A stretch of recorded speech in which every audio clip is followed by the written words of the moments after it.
Evanston. This forum is sponsored by the League of Women Voters and the Evanston Public Library. My name is Jennifer O'Neill, and I am honored to serve as the president of the Evanston League this year.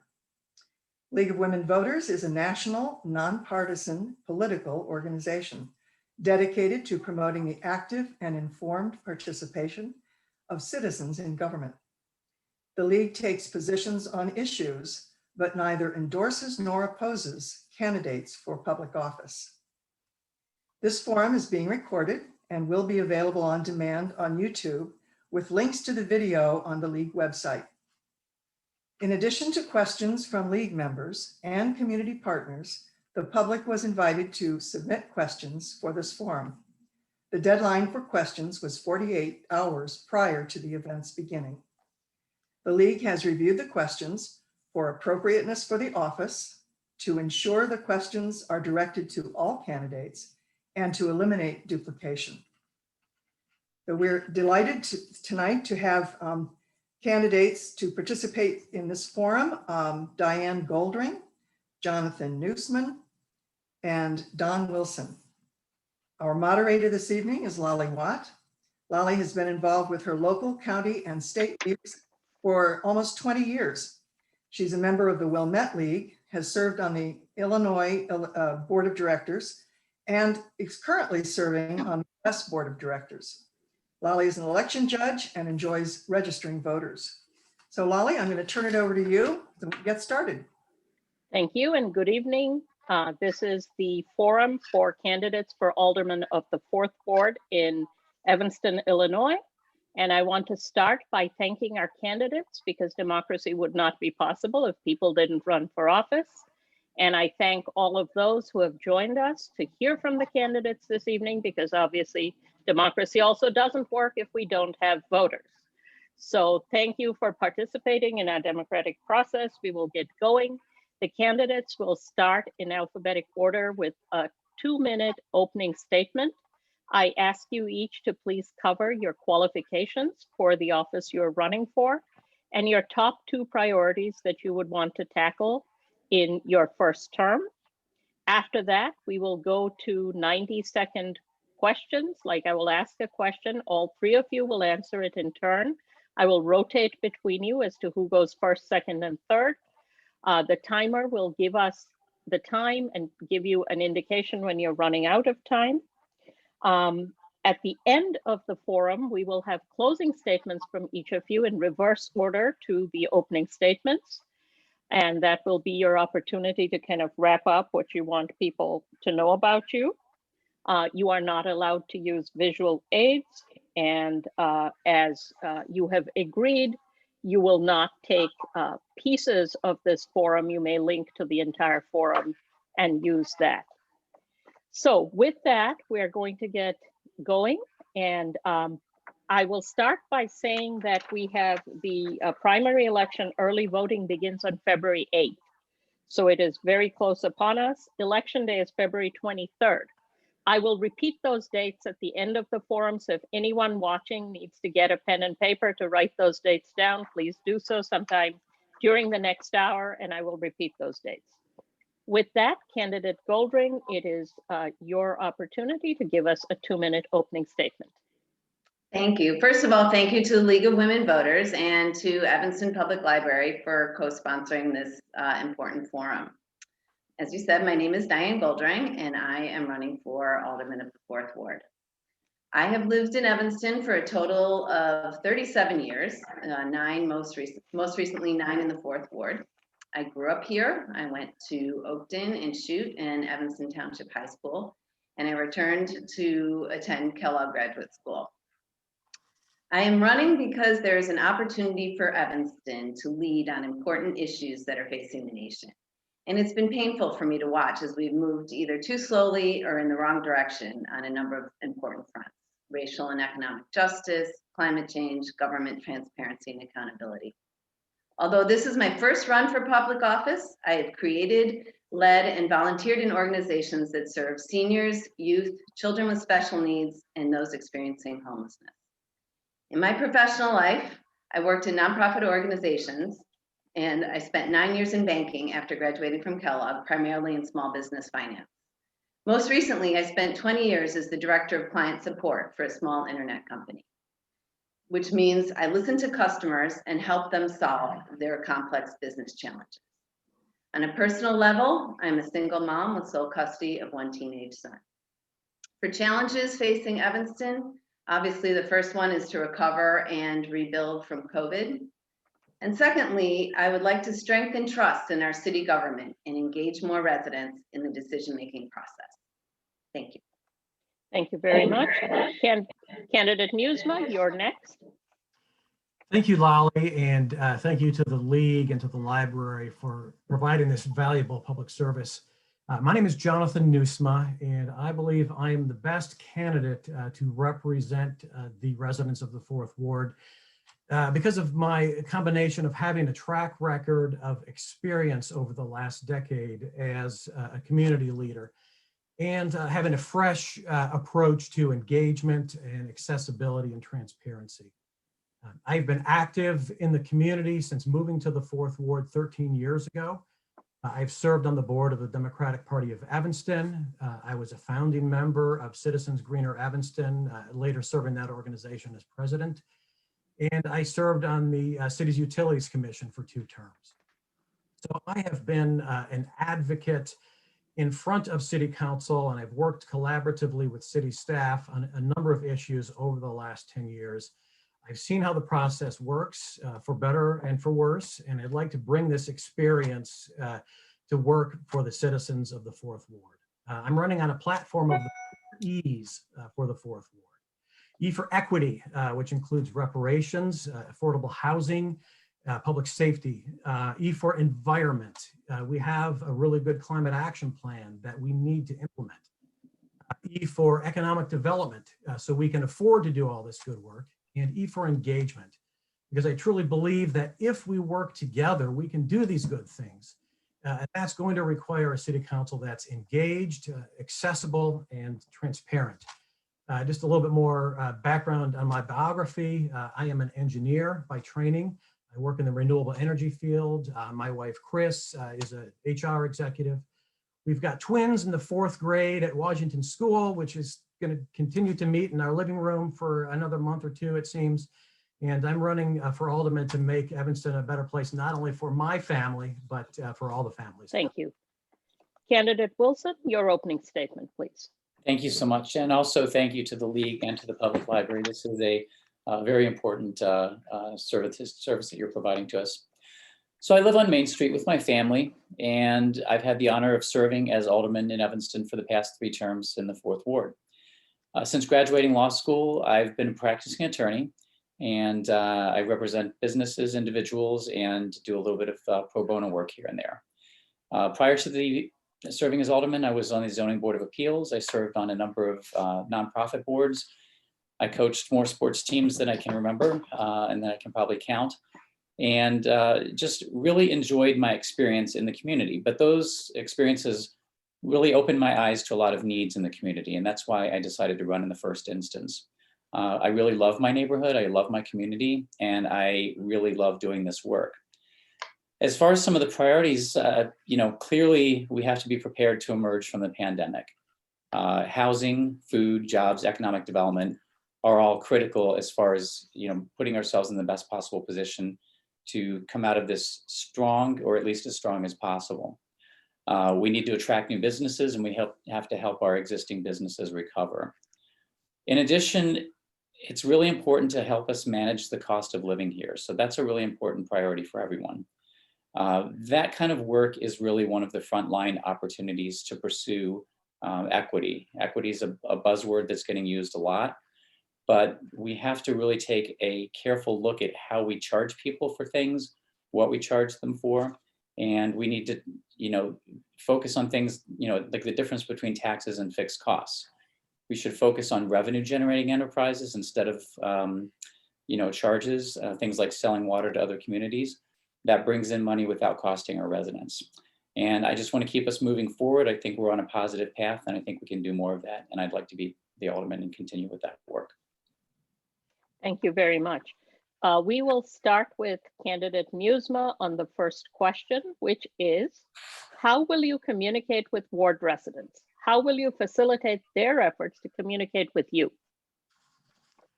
Thank you, Lolly. I think communication between an alderman and the ward residents is kind of a fundamental expectation of a democracy, and certainly at a local level when within 15 minutes walk from each other. And so I mentioned in my opening statement accessibility and engagement and transparency. So I think it's important to bring all voices in the neighborhood into the conversation and make sure that as an alderman, I'm hearing from everybody that's going to be affected by an issue, whether or not they're the folks who show up at a meeting. And specific to the topic of meetings, I would plan to have regular ward meetings in the 4th Ward, following the lead or the model of Alderman Fleming in the 9th Ward. She does a good job there. Regular office hours are another good idea that I would seek to emulate. I believe it's candidate or Alderman Nguyen. In addition to the meetings and just being available in the community, I would want to make sure that we're taking advantage of the community's expertise that exists on boards, commissions, and committees. And I've served on the Utilities Commission and seen how the failure to engage with experts has cost the city millions of dollars, and that would be something I would seek to engage with those experts. Thank you. Candidate Wilson, your turn. Thank you. So that's actually, honestly, one of the biggest challenges that we face. We are in a time where traditional media is tending to fail. Our regular newspapers aren't published the same way that they used to be. And a lot of people are getting their information on Facebook and social media. And that, I think, as we've learned, is not an effective way to get truthful, accurate information out. I like to have meetings, ward meetings for specific issues, like if there's a development or a specific project that's on the table. Those are really good opportunities to get information up front to help the project become the best it can be. One thing I learned early on in my tenure is if you have a meeting that doesn't have like a particular, interesting issue, you tend to not have so many people there. So rather than talking to empty rooms, it really requires just more of a, the idea of making sure that you're present, that people know that they can call on you, and availability for things. One idea that I've actually moved forward into the council is it's something called deliberative democracy.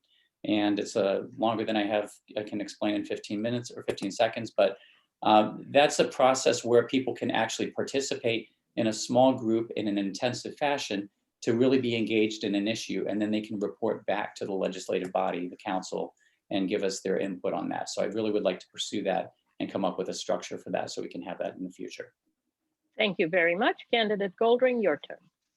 Hi, thanks. I actually disagree. I think having regular ward meetings once a month is important, whether or not you have one person or a room full of people, because that lets people know that there is a place that they can, or a screen as we are experiencing now, that they can reach you for absolute certain. So there are other people who do have regular ward meetings, whether there's people showing up or not. I would continue doing what I have been doing over the last several months as a candidate. I've been reaching out to ward residents, going door to door. I wouldn't necessarily do the door to door thing, but I would actually be available to meet with people where they're at. And they can always reach me by phone. I've given people my cell phone number. And I agree that we definitely need to engage more with our boards and commissions. I've heard from many board members and commission members that they go through all of this work, they present, and then a lot of their findings are ignored by city council. So we definitely need to empower them to have better decision-making power. Thank you.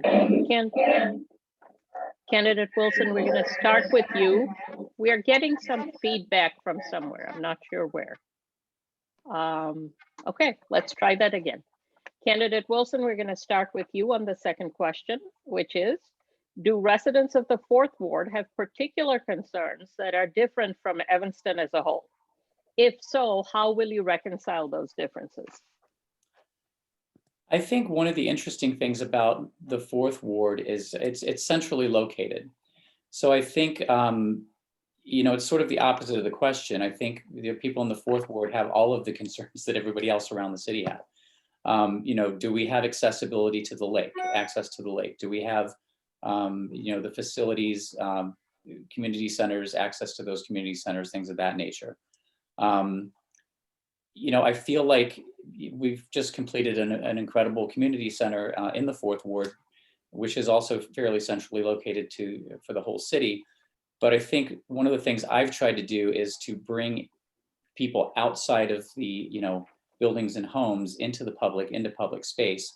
And I think that's something that people in the neighborhood really want to have more of, is we want to be outside, we want to be interacting with each other, and to, kind of change the rules to enable more of that kind of thing. Like I said, I love my neighborhood. I know my neighbors love the neighborhood. I know the people that are running love the neighborhood.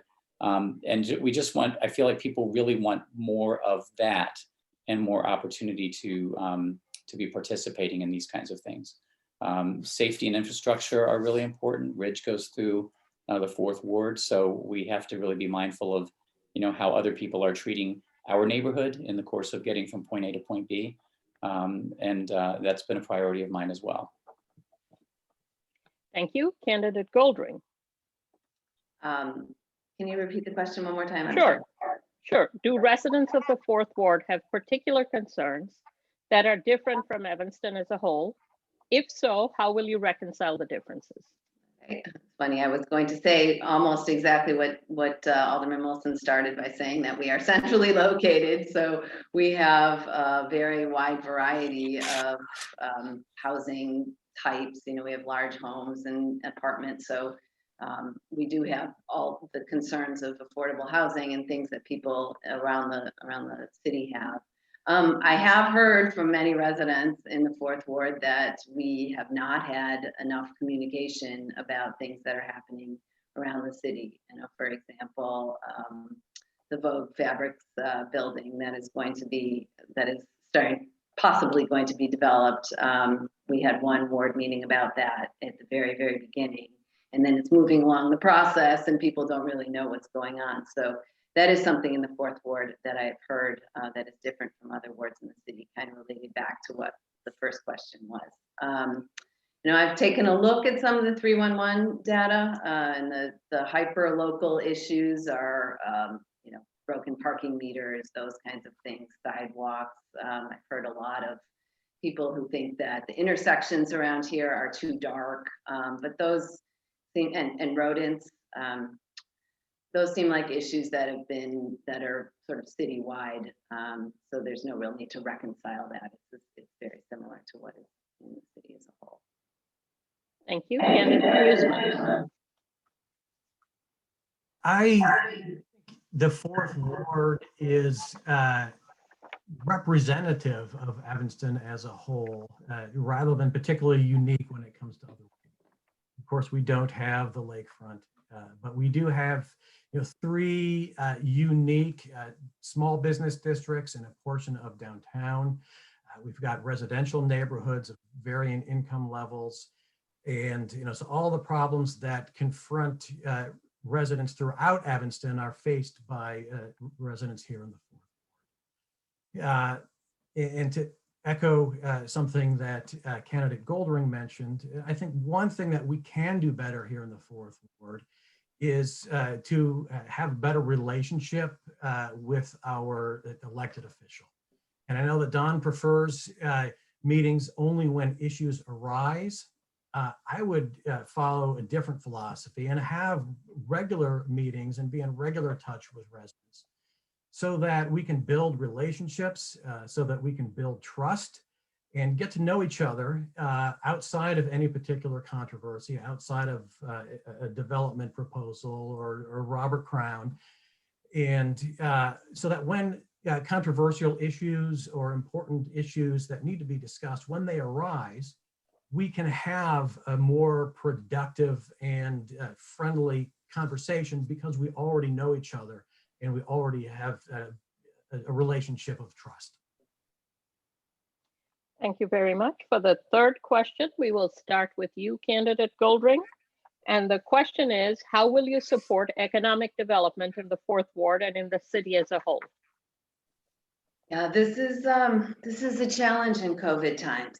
We have seen a lot of stores, closing. I've seen on Main Street and downtown, and again, as I talk to residents, it's a big concern and a big challenge. One thing we can continue to do, and I have talked to business owners, and they are really wanting restaurants to be open, like the copy shop over on Dempster. He prints a lot of menus and et cetera, and they're just waiting for opening, which of course is something we don't have much control over. But we can continue to work with the organizations like the Chamber of Commerce and the Main Dempster Mile. Increased density, I think, is the more people actually being patrons of our stores, our small businesses, and also make sure that our residents are supported, because in this time when people are losing their jobs and they need to have some disposable income in order to spend, because without disposable income, there's no way that they can shop at the stores. So those are all ways I would support economic development. Thank you. We will move to candidate Newsma, please. And could you repeat the question? Yes. How will you support economic development in the 4th Ward and in the city as a whole? Yeah, as I mentioned earlier, here in the 4th Ward, we've got 3 unique small business districts and a portion of downtown. So everything that plays into Evanston, plays here in the 4th Ward. And I would work with existing organizations to do some hunting and to do some farming.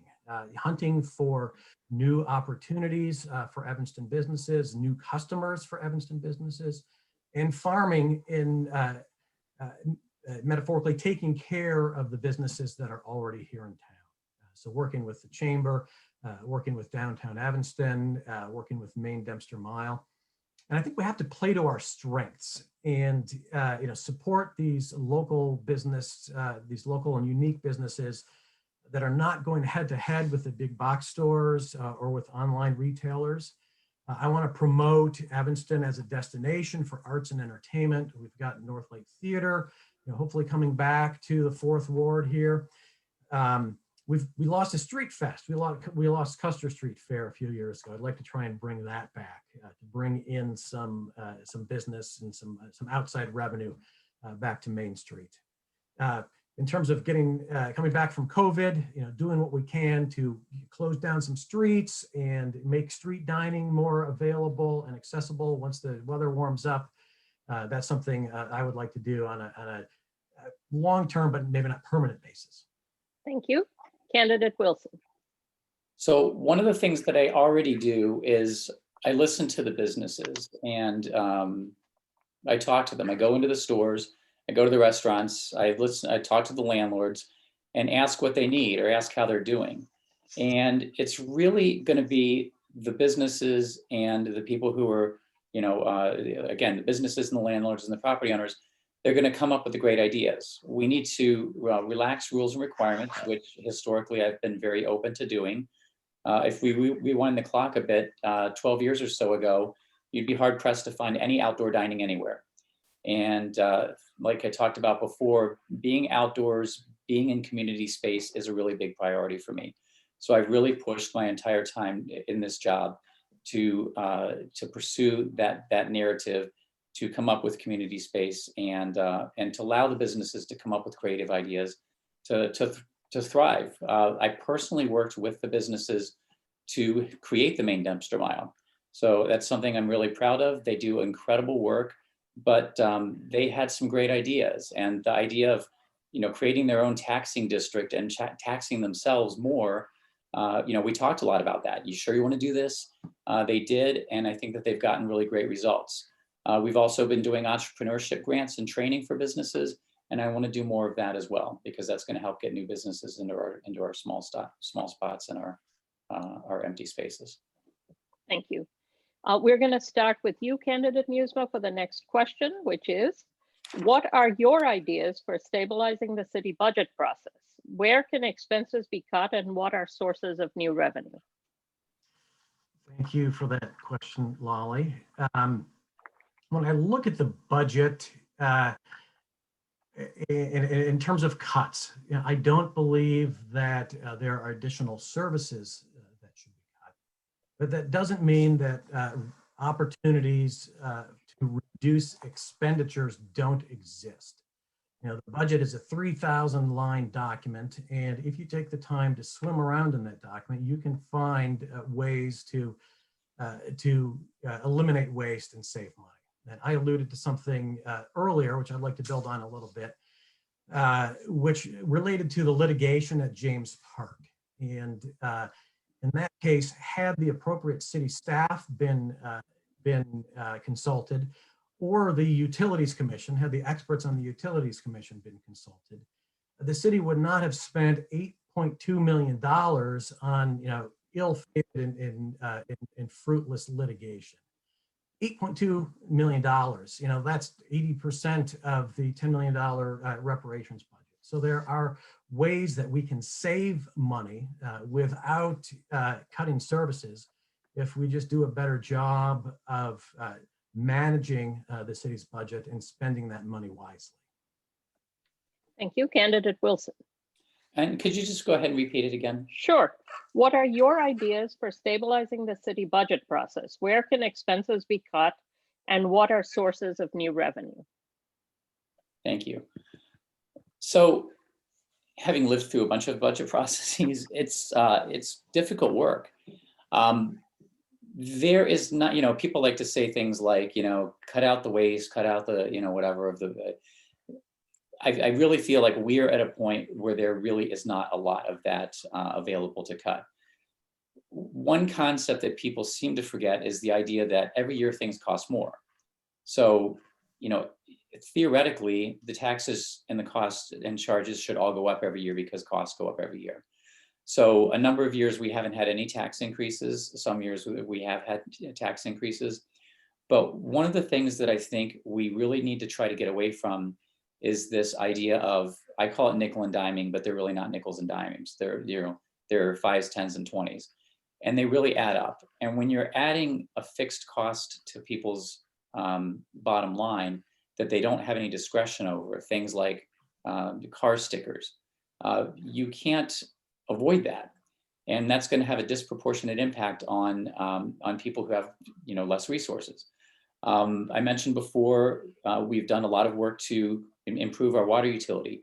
Selling water to other communities brings in money. It's been an investment, but it's like a profit-oriented enterprise.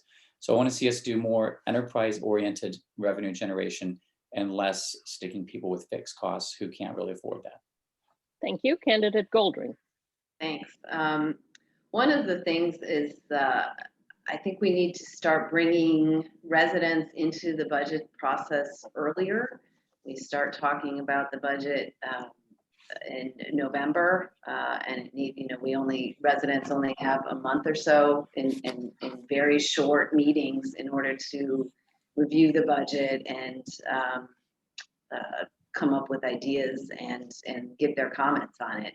There's a lot of people, again, I keep going back to the people in this community who have really, really good ideas and who will take a fine-tooth comb to the budget and come up with ways that they think that either the pensions can be reworked or other things that can be cut and funds can be moved, or question the funds moved from one area to another. And we saw that this year actually when there was a few people that came in but they were invited in late in the game. They didn't get any kind of input into it until the end. So if we start earlier in the year, I think we can count on a lot of our residents to come up with really good ideas. Because again, we're in a university town. We have some really really smart people.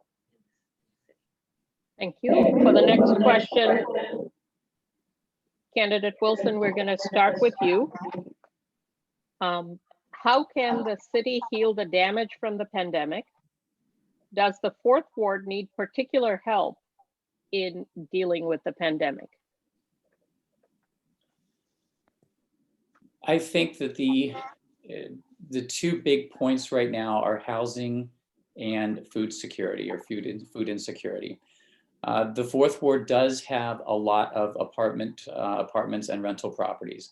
And when the moratorium expires, I'm very concerned that we are going to have a really serious problem with housing insecurity. As landlords are finally able to start to try to evict people, people are going to be in crisis and looking to us and looking other places for resources. We've been doing a lot of work and been trying to prepare for that. Connections for the Homeless has been doing an amazing job getting people placed and getting the currently homeless people interim housing. But what we want to try to do is do a better job of preventing that in the first instance. We are working to have enhanced legal resources so people will understand their rights. But again, it's going to be a big deal. The food insecurity as well, that's going to follow closely behind that. If people aren't able to find jobs or aren't able to find living wage jobs, that's going to become more of a problem. We've again done a lot of great work in that regard, and I think we're in the right direction. But we really need to keep a focus on that and keep working really hard in that direction. We can't leave people, to fend for themselves in this situation. Yeah, it's too long of a question for 90 seconds. Sorry. Thank you. Candidate Goldring. Yeah, I actually agree with Don that those are two of the challenges that are going to be. COVID has done a number on our city and municipalities across the country. I think we also need to really look towards, and I think our staff has been doing this, look towards federal and state resources, every single penny we can possibly get. And we're very, fortunate and that the election went the right way and that we actually have a Senate that could possibly vote to increase aid to cities and to municipalities and states. We also need to partner, I think, with other agencies other than Connections for the Homeless. I mean, Connections does a great job. I volunteered with Connections for many, many years, but they're not the only ones in town. Communication is going to be really, really, really important. Letting people know what their rights are, what the food resources are. I actually have been trying to find some additional resources to help support the program that I've been working with since the beginning of the pandemic, delivering meals to homebound seniors. And the funding for that program has just dried up, completely ended. So we're scrambling to find resources to help feed the seniors who actually can't leave their homes this time. Thank you. Candidate Newsma on the pandemic and what help people would need. Yeah, thank you. Candidates Wilson and Goldring have spoken about some of the economic factors of recovering from the pandemic. And so I will just build on what they have said and agree that working on the looming eviction crisis and being prepared for that is very important. And rebuilding the economy, as we've talked about, is very important. And working on partnerships is very important. But in addition to these economic programs, we also have an incredible amount of kind of emotional healing to do after this traumatic last year due to the pandemic and due to dysfunction on the national level. And so I think the city does have a role to play, or certainly city leaders have a role to play in helping us recover from this from the trauma of pandemic. And that gets back to engagement and accessibility in the community, and being there to listen to people, talk to people, and understanding what folks need, and giving the residents of the Fourth Ward a welcoming ear to help get us back to a place where we're not going back to where we were. We want to go back to something better. Thank you. We're going to start the next question with candidate Goldring, and it is on affordable housing. What are the best ways to expand affordable housing in your ward and in all of Evanston? I think there needs to be an affordable housing plan for all of Evanston. The affordability, as we've said many times, is one of the worst crises in Evanston. It has changed Evanston dramatically over the course of the last, since I grew up here. We've lost a lot of our minority and lower income population. So it's absolutely, we're in housing crisis. We don't have an affordable housing plan.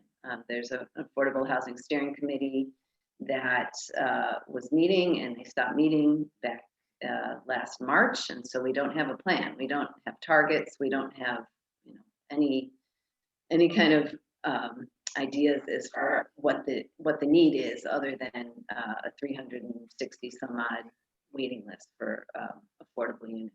I think we need to be tougher on developers. Alderman Wilson said for the development, for example, on Main Street, that it's not intended to be a family development. But why? We know family affordable housing here is drying up, and so we need more of that. So we need to ask more of the developers that are coming in and building in Evanston. We also need to encourage home ownership, and we need to take a very hard look at zoning across the city. Thank you. Candidate Newsma, your turn. Yeah, affordable housing is such a huge, hairy, multifaceted issue that I think we all wish there were one silver bullet, but it's not a problem that can be solved simply. It requires an all of the above approach, and every arrow in our quiver, needs to be aimed at this problem. So Diane mentioned affordable housing plan. I think that is a great idea. Increasing or revising our inclusionary housing ordinance to increase the number of affordable units. Those are certainly two arrows that we should be using in our quiver. Another issue that I think might be more applicable in the Fourth Ward than maybe in some other areas is an anti-deconversion ordinance. And this is something that just passed in the city of Chicago last week. An ordinance that forbids deconversion of 2 and 3 flats into single family homes. And that they actually passed 2 ordinances. One was in Pilsen and one was in the 606 neighborhood. I like what the city has done to increase the availability of accessory dwelling units, which kind of addresses that missing middle. And I also think we need to reduce the cost of home ownership. We're talking there about property taxes, but also operating expenses like energy efficiency and solar energy through state programs for low-income housing. Thank you. Candidate Wilson on affordable housing. Thank you. One thing we can't forget when we talk about this is who is going to pay for the program we're talking about. It's really easy to say something like, make the developers put in more units, make the developers pay more money. But when you're doing that, you're charging the other people who live in the building for the cost of that subsidy. And that's not a community program. No one else in the rest of the city helps contribute to that. And that's very inequitable. What you're doing is you're effectively charging people who are renters a premium to subsidize other renters in the same building. So you have to be really careful in balancing that. And the way the existing ordinance works is it provides a developer with some additional leeway on, maybe height or zoning exceptions to cover the cost of that additional expenditure. So it's not all put on the individual unit owners. So that's something to be mindful of. Actually, as far as the deconversions are concerned, we do have a provision that we've already implemented that requires affordable units if you do deconvert. So that's something to help cover that. When it comes to the families, I don't want to just put families in a 5-story apartment building next to the train tracks. Families their housing should be placed in a neighborhood close to the schools, close to where families want to be. We need to have programs like down payment assistance, help with people's maintenance of their homes. We have some of those, but we need to have more robust programs in that regard. We also needed to have things that are focused on allowing intergenerational wealth to accumulate for people so they can get Thank equity. you. Thank you. We're going to move on to climate change, and we're going to start with you, candidate Newsma, on that one. What steps will you support to advance climate action in Evanston? Thank you, Lolly, for that question. And this one is one near dear to my heart based on my last decade of work on this issue through Citizens Greener Evanston and on a subcommittee of the Environment Board. Here in Evanston, we do have a very bold vision and a very bold goal established by our Climate Action and Resilience Plan for zero carbon and zero waste by 2050. And that plan was passed by the City Council unanimously at the end of 2018. And we haven't done nearly enough to enact that plan. So that will be one of my priorities if I'm elected to the City Council, to make enactment of our Climate Action and Resilience Plan a City Council goal. I like the fact that the CARP plan centers on equity, centers on affordability, and it centers on effectiveness. And so there's a lot of work we have to do, not only as a city, but the community, if we're going to reach that goal of zero carbon and zero waste by 2050. Thank you. Candidate Wilson? Thank you. And we do have excellent plans and guidelines, and I'm appreciative of that. But I think what we really need to focus on now is taking specific action, doing things that have tangible results and reduce our carbon footprint, reduce what we use. One of the things continues to bother me is our reliance on renewable energy credits. So we say that we have 100% renewable energy in Evanston, but that's literally not the case. It's just because we have the ability and the wealth to pay for the privilege of buying those credits and saying that we do. So we really need to get back to working with our buildings, working with our large enterprises like the hospitals and the schools, and utilizing the benchmarking tools that they have in place, making sure that they're making progress in reducing their carbon use or their energy use and their carbon footprint. Also doing simple things like enforcing the recycling rules. I've had a difficult time getting some of my colleagues to do simple things like make sure that people don't bag the recycling materials. It's so simple, but we're still willing to let people get away with bagging the stuff so it jams up the machines. I also want to promote, I love bicycles, everybody knows I love bicycles, but promoting infrastructure to allow for people to have alternative transportation like bikes, like electric cars and vehicles, to get that infrastructure in place so we can, again, have tangible impacts. Thank you. Candidate Goldring on climate change. Thanks. This is one where we need to have, as we've said, we need to have all hands on deck for this because it's one of the most important goals that we need to have. Climate change, if we don't work on it, then nothing else is really going to matter eventually. So we only have one staff person right now who is really charged with working on sustainability, and that I know requires money to hire other people, but this is something that we need to have additional resources on our city staff because the CARP is ambitious, and if we are going to meet the CARP goals, we're going to need to have people who are actually responsible for and accountable to meeting those goals. There are plenty of things that we can do. Restaurants aren't required to recycle right now. We can require and help them. I mean, we can't just say you need to recycle without giving them some direction. Working with our big buildings and our big organizations, Northwestern, those are the Northwestern University Hospital, the schools, as Don said, are big emitters. And so we need to work with them. And I also think that this is an area where we could bring our youth in because there are some really, really tremendous youth leaders who are working on climate change. And this is an area where we can work with them very closely. Thank you. Candidate Wilson. That I don't know where that echo is coming from, but we're going to start with you on the next one. City Council is committed to increasing racial equity in Evanston. What steps do you think are most important to meet this goal? And what aspects of this effort are most important for the fourth ward? So racial equity.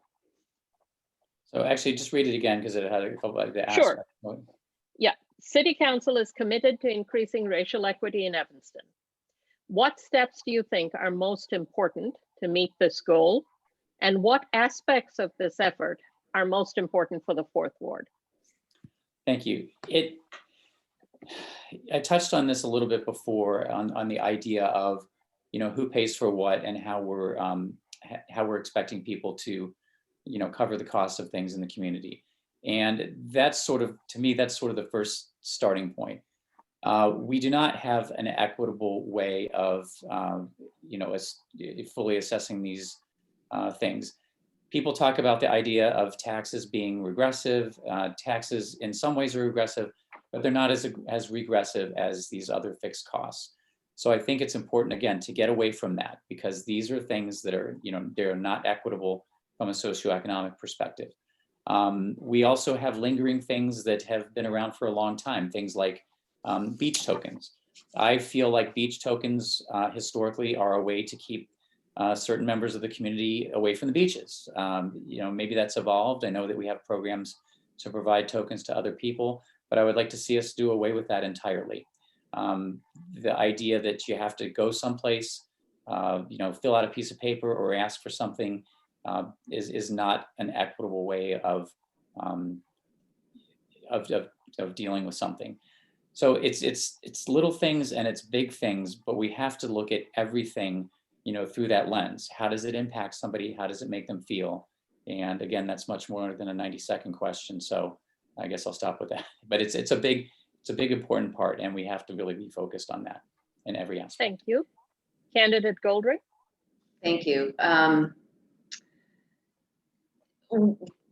First of all, we need to define what we mean by racial equity. I mean, people talk about equity lens, and I've never seen on our website or anywhere that what we mean by racial equity. And there's a textbook definition that just says that race is not a determining factor in socioeconomic outcomes. That is when we have racial equity.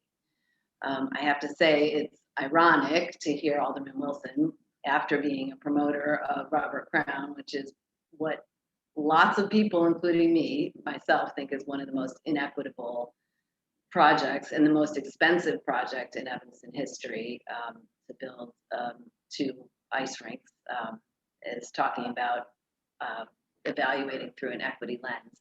If that project had been evaluated through an equity lens, it would have been much, much different. We are not, there are other cities who do this that we can follow their lead. There is, I've talked about it before, GARE, which is an association of other municipalities, and there is so much information on their website as to how to develop an equity lens through which our policies can be evaluated through. Again, this is much more than a 90-second question. So if we become more active in GARE, we will follow other cities such as, St. Paul, Minnesota, who has developed really robust racial equity tools. Thank you, Candidate Newsma. You are muted, and I wonder if that's doing something also for this echo. But do No, unmute sorry. yourself. That's because problem. the kids just got back from the dog park. No problem. I completely agree that a discussion of racial equity is much more than a 90-second or 2-minute discussion. So I'll echo what Diane said about Robert Crown being inequitable. And with regards to beach tokens, I think the operative word there is token. And I will just call it like it is and say that beach tokens are racist, and we should do away with beach tokens, at least for Evanston residents. But to build on a few more points related to equity, we already talked about affordable housing. I'd also like to talk a little bit about reparations and the fact that we are on the cutting edge nationwide and such an exciting program. I think speaks very well of us as a community. Because we are on the cutting edge, I want to make sure we do this right and set a good example for communities around the country to follow.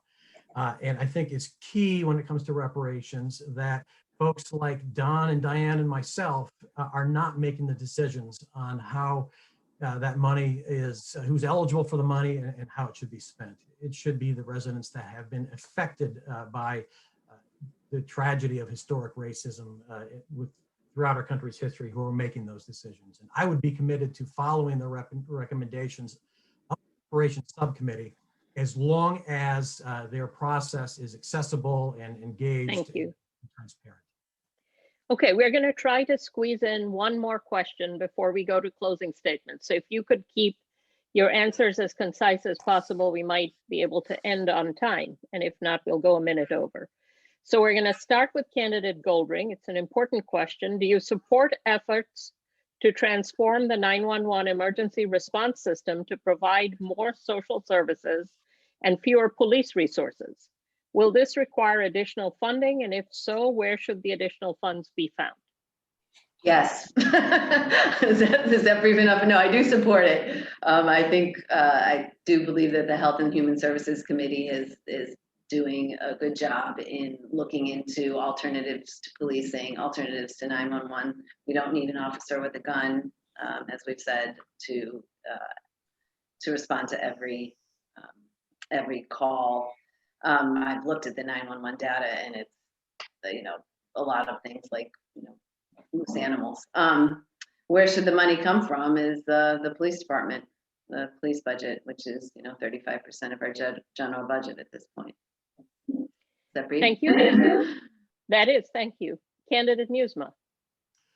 Yes, I do support alternatives to 911. And I know that the alternative emergency response proposal that just emerged out of the process last week or earlier this week has taken $200,000 that would have otherwise been allocated to hire new police officers and directed that money instead to hire mental health professionals or social workers, or at least purchase those services from an outside agency. So I think that's a step in the right direction, and I think that money is coming from the right pot. I think in addition to talking about alternatives to 911, we also need to talk about police oversight. I support true civilian oversight of the police department. I believe the role of the CPRC should be increased. They should have power and authority to recommend, if not impose, discipline rather than just reviewing internal investigations.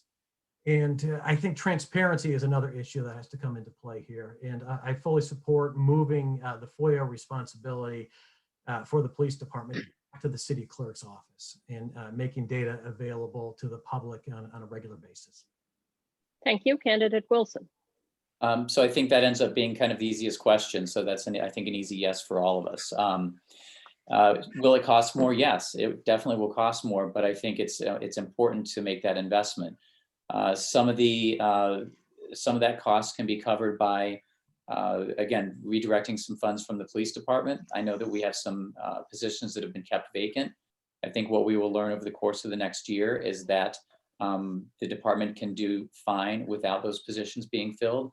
So as we make that determination, we can start to reallocate more of those funds in that direction. One thing that I do keep talking to people about is I also don't want to let the community as a whole totally off the hook on the issue. We have to also be personally accountable on why and when we call the police. That's usually the first instance of when the police become involved. And I think that's going to require a more robust conversation with the community, and an educational component is going to be needed in that. But we really have to be mindful of that as a community as a whole. Thank you. Thank you. We will move to closing statements. We're going to do these in reverse order of opening statements. And Candidate Wilson, you go first. You have 90 seconds. Thank you. Like I said, I love serving as alderman of the 4th Ward, and I love Evanston. I've got a passion for this work. I'm proud of the fact that Evanston is a leader in many ways in the country, and I've attended National League of Cities a couple of times. It's really interesting to see how far ahead of so many other communities we really are. We have been a leader in sanctuary cities. We were a leader on assault weapons bans. We are a leader in affordable housing, and also in reparations. There are many things that we take the lead on. For sanctuary cities, our city was the lead plaintiff in suing Jeff Sessions in a funding issue. So we are not afraid to take the lead, and we are assertive in taking the lead in these kinds of issues and concerns. And I'm proud of that. We have a pretty good way to go as far as equity is concerned. You know, people like to throw this issue of Crown out as far as not being equitable. I couldn't disagree more. If you drew a diagonal line through the city before we had this community center, you would find that most of the resources are on the, you know, the side of the city with the most financial resources, and the other end of the diagonal really didn't have much other than the Levy Center. So this has been a way to get equity for, you know, for the whole city. It serves many needs: daycare, childcare, a walking track, fields. It's been an amazing asset Thank for you. the community. Thank you. Thank you. Candidate Newsma, 90 seconds. Thank you, Lolly, and thank you to the women behind the scenes, having organized and moderated candidate debates and forums. I appreciate the effort you've put into this. To bookend my opening statement, my name is Jonathan Newsma, and I believe that I'm the best candidate to represent the people of the 4th Ward because of my track record of experience as a community leader over the last decade, and my fresh approach to engagement, accessibility, and transparency. I have been boots on the ground over the last decade as a community leader, as an organizer, as an advocate, in front of the city council, behind the scenes, working collaboratively with city staff and with other organizations in town. I have seen how the process works, and I would like to put this experience to use for the citizens of the 4th Ward. I've been endorsed by Reclaim Evanston, and I'm running on a platform of equity, environmental sustainability, economic development, and engagement. And my pledge to the citizens of the 4th Ward, should I be lucky enough to be elected to represent you, is that I will be an engaged alderman. I will be accessible to you, and I will operate in a transparent manner. And thank you for the opportunity to earn your vote. Thank you. Candidate Goldring, 90 seconds, please. Thank you again. As I've been canvassing around the ward, I've been asking residents about their concerns, and they have many. They have concerns about the big issues like affordable housing and racial equity and policing. And they also have been talking about the hyper-local issues. And it's funny because they usually apologize before they say, well, I don't think you should, you know, I don't want to bother you with this one, but we need a speed bump out in front, or, you know, my sidewalk is broken, or, you know, the street lights are they're too dark. And, you know, I view all of that as the alderman's role. And for that reason, my 20 years as director of client support for a small company makes me the best choice. I was involved, because it was a small company, I was involved in the big issues, strategic planning and product development, but I also took care of my customers every single day and helped them to solve their problems. That experience, together with my values and my love for the city, make me the best choice. And I have been recognized by several different organizations, including Opal, which focuses on racial equity. They endorsed me for 4th Ward Alderman, and Community Alliance for Better Government, which is a grassroots organization that focuses on transparency and accountability, has also endorsed me. So I think you will agree that I am the best choice, and I look forward to earning your vote. Thank you. Thank you very much. That brings us to the end of this candidate forum for the alderman of the 4th Ward in Evanston, Illinois.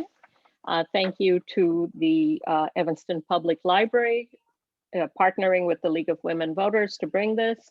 As voters, you've had a chance to hear from each of the candidates, and it is now up to you to make your voices heard. The primary election early voting starts on February 8th, and election day is February 23rd. So please make sure that you consider your choices, make a decision, and then go and vote. Thank you to all of you for participating. Good evening. Thank you so much. Thank you. Thank you. Bye. Have a good night, everybody.